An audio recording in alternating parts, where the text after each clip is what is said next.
newspapermen meet such interesting people. They know the lowdown, now it can be told. I'll tell you quite reliably off the record about some charming people I have known. For I meet politicians and grafters by the score, killers plain and fancy, it's really quite a bore. Oh, newspapermen meet such interesting people. They wallow in corruption, crime and gore. Ting-a-ling-ling, city desk, full of press, extra, extra, read all about it, it's a mess, meets the test. Oh, newspapermen meet such interesting people. It's wonderful to represent the press. Now you remember Mrs. Sadie Smuggery.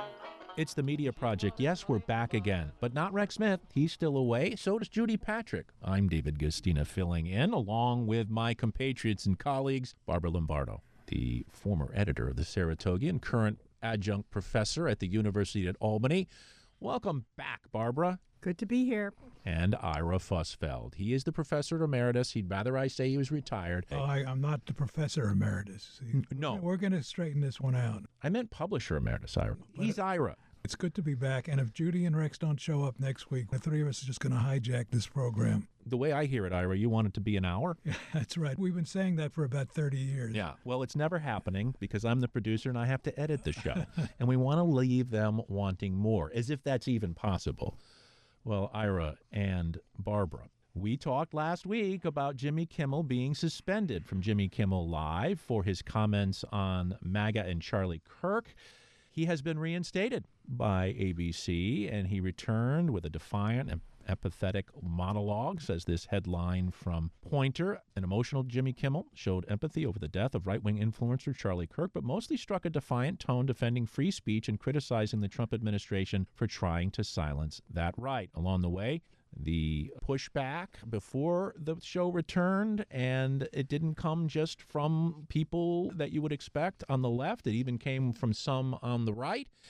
Let's talk about that now, guys. Look, this was a major turning point in the current attacks on the media in terms of literally pulling a show off the air because the president and the FCC commissioner, Brendan Carr, didn't like what someone was saying. And we saw the response. I assume in some ways we're all happy that this happened, that this is a victory in some ways for free speech, but that it's not over. Ira? You know, there's a saying that we have used in newspapers and perhaps in broadcasting as well, is that when you get a critical letter, just ignore it or digest it, but don't engage in a fight with the critical letter writer because you're only going to draw more attention to him or her than you had.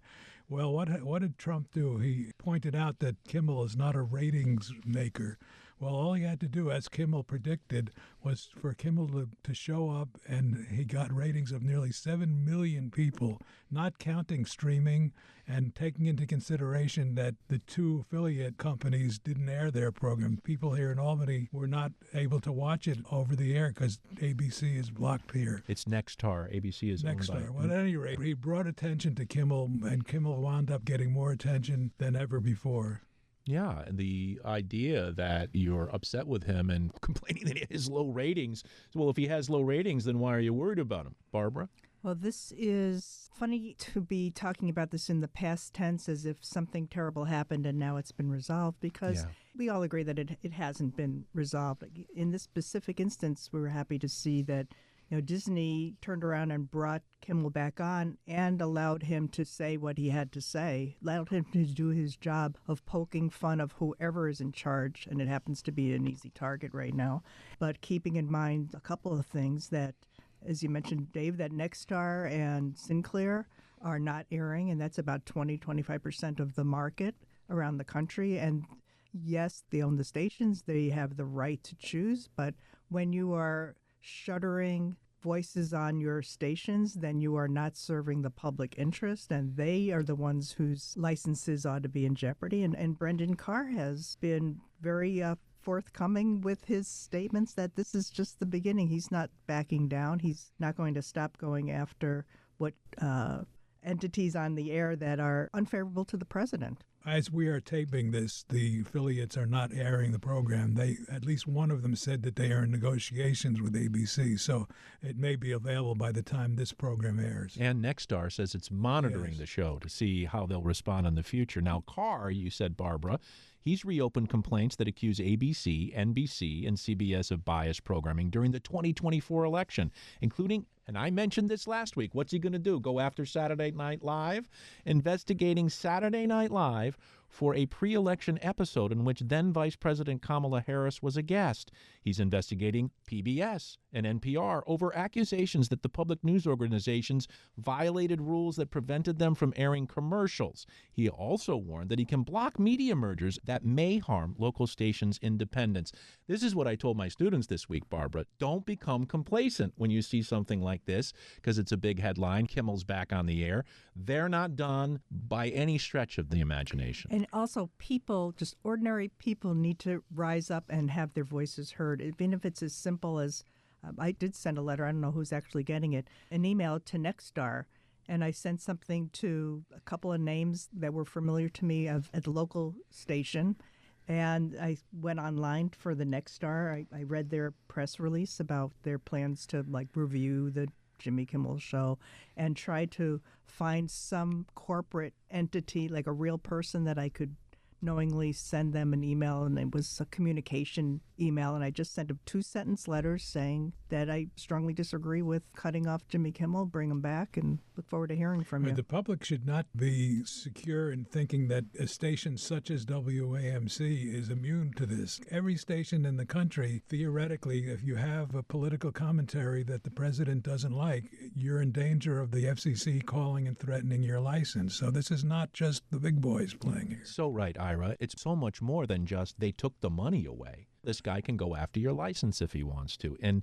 what I thought was interesting was Ted Cruz and some of the other Republicans who came out not supporting anything that Kimmel said, but defending his right to say it. And maybe in Ted Cruz's part, it was more about they're going to use this against us if the Democrats get in power in the future. Well, but that's true. That's accurate. Where are there other Republicans saying the same thing? They should all be lockstep in this. Yeah, the history, the call to history here echoes in the background when it comes to authoritarians and dictators and how they operate. And when you look at this particular situation and you see what's happening, you realize that we are not safe in this country without standing up. And when you said before, people have to rise up and say so, they did in this case. You have to believe that the public response is what pushed ABC to put Kimmel back on the air. So it works, doesn't it? Sure. And what doesn't get as big headlines are things like the Pentagon saying that reporters who are covering the Pentagon need to sign a pledge saying that they are only going to report on official news that they say is news. What do you think of that?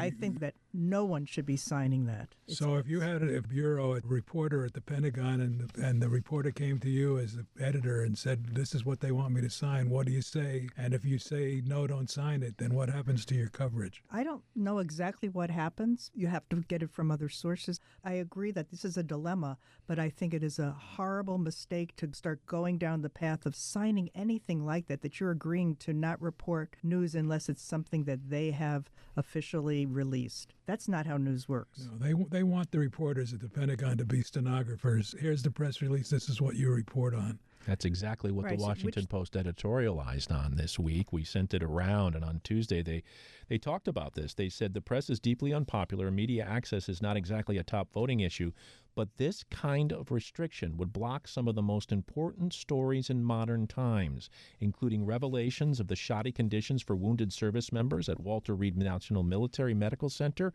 prisoner abuse at Abu Ghraib prison, and even the military's fabrication of evidence for UFOs. And don't forget, Hegseth had a little problem with sharing classified information. And so, this may be a reaction to that and making sure none of that happens. And wouldn't you say that the Pentagon and the government overall, they need the media still to get their messages across to a lot of people? Yes, they have their own social media platforms. They have their own websites. They have their siloed one-sided news outlets, but they want to reach the public through the media. So it would be a terrible mistake for anybody to sign anything that gives away their right to do their job. But it's not new that military and authorities, police, they want to keep that information close to their vest. They want you to get the information they want to give you. Right, and from their point of view, I totally get that. Yeah. And as you know, Ira, during Vietnam, that news was edited and blacked out, and you had to have the censors look at it before you went out. At the end of the day, whether or not a reporter signs this piece of paper that the Pentagon wants, the good reporters, the plugged-in reporters, reporters who have sources, they're going to get a story, and it'll get reported, much to the dismay of the Pentagon. But I think there are too many quality journalists out there who are not going to let this go without doing their own journalism and reporting and serving the public that they're supposed to serve. And if you sign something like that, whether it's a legitimate claim or not, if you didn't follow what you signed, couldn't the government then go after you for this breach of your promise? Well, I don't know. I mean, as I understand it, the document that they're being asked to sign acknowledges that they won't print something without the permission of the Pentagon, but it doesn't say if you don't do it, you're going to be jailed. It just says you're not going to get your credentials anymore. And then are they going to hold the media company that's publishing that information responsible? Well, they can do whatever they want, but if they sue, they've got to prove with all the usual things to win a lawsuit. So, because there's still a Times versus Sullivan at the moment. By the way, you guys predicted this. You were right. The $15 billion lawsuit against the New York Times was tossed out by a judge this week. The judge had it for about 2 minutes. It was so clear that it was a bad suit. So are we going to win all this in the courts? Well, the Trump administration has until, I think, another month to refile the lawsuit in a much more compressed status. You can only imagine they will. Right. It's not over. No, it's not over. They want this to go back to the Supreme Court. Yeah, I'm sure they do. Well, that was Barbara Lombardo. Ira Fussfeld is here. I'm David Gistina, filling in for Rex Smith. The other panelists will be back next week, but this is our show this week, guys. And I want to remind folks that you can email us at media@wamc.org. And, well, we got quite a few letters last week, guys, and this had to do with the fact that WAMC stopped doing the sports report at 6:19 and 7:19. Maybe I shouldn't have asked, but we know they're listening. They are definitely listening, and they have opinions on either side, some very strong opinions on either side. But just listeners, I hope you'll just consider for a second that you're working for WAMC, and these are the letters in response you get. How do you make a decision? I just listened to the Media Project. It says Blue Coyote Wagner, if that's how you pronounce the name. I just listened to the Media Project, and I would like to say that I hated the sports report in the morning. I could care less about sports for the most part. It's mostly about money as far as I'm concerned, and I found it aggravating to have to hear about sports twice in the morning.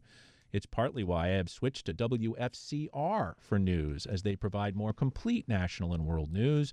I really don't care about local news for the most part. I don't need to hear about what happened at some local selectman meeting somewhere in the Hudson Valley. Sorry, Ira. And folks that do care can source a local paper. Now, this is the part I don't like. Also, I've learned to hate the endless verses of Pete Seeger.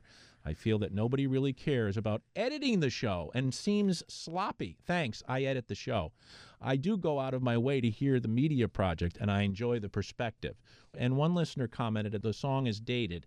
It is not. You guys want to defend Pete Seeger for just a second? Newspaper men are such interesting people. That's right. They wallow in corruption, crime, and gore. It must be prostitution, Ira. I don't know. Now I can't bring all the lyrics to mind, but the lyrics to that song still hold true today for journalists no matter what platform they're using, that the publishers have to go to ordinary folks for readers, or we could say listeners. And big shots for their dough. Big shots for their dough. The writer made an interesting point about, I'm not interested in coverage of something in the Hudson Valley. It could have been anywhere depending on where you're located. I faced the same issue when we started adding editions in the heyday of my newspaper. We added an edition in 2 different counties. And the concern was that news, let's say in the village of Catskill, New York, would not be of interest to somebody who is reading the paper in the village of New Paltz, New York, considerably farther south. But we found that there are the issues that occurred in one community, even though it was not specific and the names were different. There are issues that all communities would be interested in and have maybe dealing with. And it gave that story relevance that you might not think existed for these stories. So it depends on how that's presented. The topic might have a broad interest over various municipalities, but the specific coverage might have a very limited interest. Which is why I brought up the fact, when we were talking about the sports, of how much sports there are in a 7-state listening area. And in WAMC itself struggles with this problem all the time. We're covering Massachusetts and Vermont and New York and a bit of New Jersey. So who's going to care what's happening in Springfield versus what's happening in Albany? Well, we try to draw those lines. And when you listen to us do the stories, like I did this morning, in fact, we mentioned that other states have joined in this coalition that the New York State Attorney General, and that includes, and they're going after Capital One, that includes Massachusetts and Connecticut. So there are issues that transcend the borders. I can recall on this station coverage prior to the approval and the eventual opening of the casino in Springfield, Massachusetts. And I found it interesting, not because I'm a big casino fan, but because in New York we were looking at the same issues. Here's what's involved. Well, here's the concerns about crime or other issues. It had nothing specific to do with Springfield, but it had something to do with our own community. And it adds to your understanding of the casino situation when you know, wait a minute, why are we putting up another casino when there are all these casinos within driving distance? Isn't that going to bring down the profits and water down things and not be as profitable as all the projections say? I know we'll swing back to sports, but on the news side of it for a moment, I don't know what process you have in the newsroom here at WAMC to say, okay, here's our very broad listening audience, and the geographic areas that we try to bring material for our readers and listeners. How are we doing on that? Do we have stuff from Saratoga, Springfield, right, the Hudson Valley, Albany, whatever areas? Are you looking at that against how many people do you have from those areas? Where are your supporters coming from? The answer is yes. We look at all of that. And we also look at the larger issues that affect all those communities. So one of the things that's been on the top of the agenda in politics is affordability. And so when you look at that, I mean, all the area's governors, they're all saying we need more affordable, we need more housing. So we cover the issues that are impacting a wide swath of the listening area. I don't think we should be too defensive, and it's just interesting. I think some people believe that the decisions that are made by throwing stuff against the wall and seeing what sticks. But there are a lot of discussions of the pros and cons, whether it's at this radio station or at a newspaper or a TV station, and there is some thought that goes into it. It doesn't mean that the decisions are 100% correct all the time, but it's not by throwing spaghetti against the wall. Right, but when we were working for the same company, Ira, and in Capital District, so the Saratogian and the Troy Record had the same owner for quite a while, and the owners who were not local seemed to think it was just fine for both of those publications to have the news from each other's markets, which was a way of having fewer people to cover stuff and you could still fill the news hole. And it's a terrible mistake because those were both focused on their specific communities and things, although there were some broader issues that could be made as, interesting topics. Most of the stuff, if you live in Saratoga, you don't really care about what's happening in downtown Troy and vice versa, unless it's entertainment or whatever. So it's a tough situation for any media company. Not to mention the amount of staff you have, which has dwindled and dwindled and dwindles and gives us less opportunities to do more stories. All right, Tell us more about the sports. Back to sports. We're running out of time here. This is from D. Kelty. Your discussion today has inspired me to write. I do not miss the sports. You encourage people to let you know if they miss the scores. I imagine there are many more like myself, a sustaining member who enjoy the additional news and interviews. So that's 2 for no sports. Now, here comes Dr. Ben Friedel from Oneonta, who he says, Bay State native, longtime Boston fan. All right, he's okay in my book. Well. All right, Barbara. All right, Ira. David et al., thanks for discussing the discontinuation of Sports Report on the recent media project. Now, this one got me. Like many of your listeners, I start my day with WAMC, and I get ready to leave the house and go to work. As an avid sports fan, I always looked forward to hearing the 620 and or the 720 scores from the night before, even to the point of turning up the volume on my radio so I could hear them while I'm in the shower. For me, it's the most efficient way to learn about the latest sports lead stories. That's just a little bit of Dr. Ben Friedel's letter. Thank you for writing, by the way, media@wamc.org. That's the issue that gets most people, right? It's habitual. You have a habit of listening, and now we've messed with that habitual experience, And you guys must see that all the time in the newspaper business when you take something away. But as I pointed out last week, although there's a proliferation of sites on the internet or on the TV where you can find out the score the night before, a lot of people just don't stay up for it. They're looking forward to it first thing in the morning. It's their first exposure to last night's games. And one of the letter writers talked about just going with the big let's read that. League sports. This is Ron Brindle. Quite right. You read the letters, Barbara. Ron Brindle writes, I heard the reasoning about using the time for news instead of sports reports. Frequently, however, we hear the same story that was already referenced on the national broadcast. As for the concern about providing information for 7 states, it would probably suffice to focus on scores and stories involving the major league teams serving the New York City and Boston markets, and of course, the Kentucky Derby, Belmont Stakes, and Saratoga track season. For those of us who aren't sports fanatics, those stories do qualify as news. I think that's a fair point. However, it's like a wedding. Once you start inviting people, more and more people end up on the list. And if you're going to just name those, someone else is going to write, wait a minute, what about Philadelphia? What about, Buffalo? What about those major Philadelphia? teams? Joe Donahue can get that himself. Oh, boy. All right, Barbara. All right. Send your letter to media, or actually, you might want to send your letter to Roundtable at WAMC.org. Now, this is my favorite letter, guys. All right, it's my favorite because LP, a sustaining member from Columbia County, thank you, puts in the subject heading, bear with a cranky response. What does that mean? It means this, Ira. Greetings. It sounded like you intentionally covered the cancellation of sports coverage as part of today's media show. However, this is talking about me now, folks, and I'm reading it. The ham-handed, roundabout, confusing, and long-winded explanation, in quotes, of why the station made this decision was very poorly handled. Perhaps if some advance thought would have been given to the statement, which reflects the station's new policy, it would have been time well spent. When the explanation wandered into, quote, all those hard-to-pronounce names of athletes, I thought it was a low moment, not only for the producer of the program, but for the station itself. Who would take exception to hard-to-pronounce names in news coverage? Hopefully no one. But why is this now considered a royal pain to get pronunciations correct with sports figures? It was a lame comment, and it bordered on offensive. Should all sports figures have American names to make it easier? The whole explanation ended up being a mashup and did not serve the station well.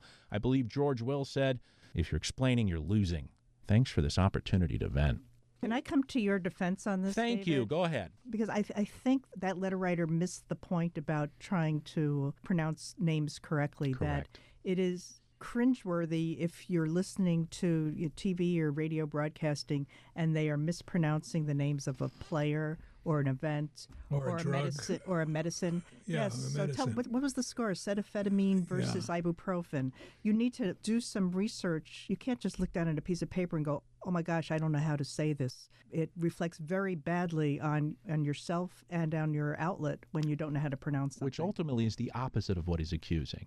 What I was saying was, I am not going to allow a mispronunciation to go out over the air because it's absolutely necessary for me to know how to say that name. Unfortunately, LP, that takes time. And in the morning, what I did this morning, for example, was write up a horrible situation over here in Albany that was breaking news. And I wouldn't have had time to write that up in the morning because I was too busy working with the sports. I give the same dedication to whether it's sports or news to making sure I pronounce everything correctly and that it's vetted and that it's accurate. That's what I was talking about. And as for no advanced forethought, we've been talking about this for months, if not years. I spent a great deal of time with the managing editor and the station head to talk about this issue. And we came together in agreement. And I can totally understand that you weren't happy with it and appreciate your comments. And hope you'll keep listening and supporting the station because we're a place that will say your letter no matter what it says. We'll read it and we'll offer our explanation. What else can we do? And are you still mulling the decision of how to handle the sports? We are, in fact, because we've gotten so many letters. We're looking at it now. Keep those letters coming, folks. And in the letter, like as one of the letter writers did, put the pronunciation of your name in parentheses. That's right. Which more newspapers should do. But this is the job of media, not only to report the news, but to be willing to interact with their audience, no matter what they're saying. In fact, I have a theory that when someone writes and they're upset, just like LP, it's because they care about their station. LP loves the station. He's a sustaining member, and he deserves to be heard, right? I'm not perfect. I make mistakes. We all make mistakes. But if we're not willing to confront them, to speak openly and civilly with our audience, then we're not doing our jobs. So I hope you appreciate that, LP. I hope you will all continue to write the Media Project at media@wamc.org. And I hope you will all support public media no matter what station you're listening to, even if you left us to go to WFCR. For Barbara Lombardo, Ira Fussfeld, you guys, I love you guys. And I'm so glad that I get to sit with you for the last 2 weeks and discuss the media issues. Don't worry, Rex will be back next week. And we only hope that you'll join us again for the Media Project. It's wonderful to represent the globe. Now you remember Mrs. Sadie Smuggery. She wanted money to buy a new fur coat. To get insurance, she employed skullduggery. She up and cut her husband's only throat. She chopped him into fragments, she stuffed him in a trunk. She shipped it all back yonder to her uncle in Podunk. Now newspapermen meet such interesting people. It must have startled poor old Sadie's unc. Ting-a-ling-a-ling, city desk. Hold the press, extra, extra, read all about it. It's a mess, meets the test. Oh, newspapermen meet such interesting people. Like the richest girl who could not bake a cake. Ting-a-ling, ting-a-ling, ling-a-ling-a-ling. Now newspapermen are such interesting people. They used to work like hell just for romance. The Media Project is a national production of WAMC, Northeast Public Radio. This week's projectors include Barbara Lombardo, adjunct professor at the University at Albany and former editor of the Saratogian, and Daily Freeman publisher emeritus Ira Fussfeld. You can listen to the Media Project anytime at WAMCpodcast.org or anywhere you get your podcasts. I'm your producer, David Gustina. Thanks for listening. Got a free new world to build. Meet the people, that's a thrill. All together fits the bill. Oh, newspapermen are such interesting people. It's wonderful to represent the globe. Now, publishers are such interesting people. Their policy's an acrobatic thing. They claim to represent the common people. It's funny, Wall Street never has complained. Ah, but publishers have worries, for publishers must go to working folks for readers and to big shots for their dough. Now publishers are such interesting people. It could be prostitution, I don't know. Ting-a-ling-a-ling, circulation, ting-a-ling-a-ling, advertising, get those readers, get that payoff. What a headache, what a mess. Oh, publishers are such interesting people. Let's give 3 cheers for freedom of the press.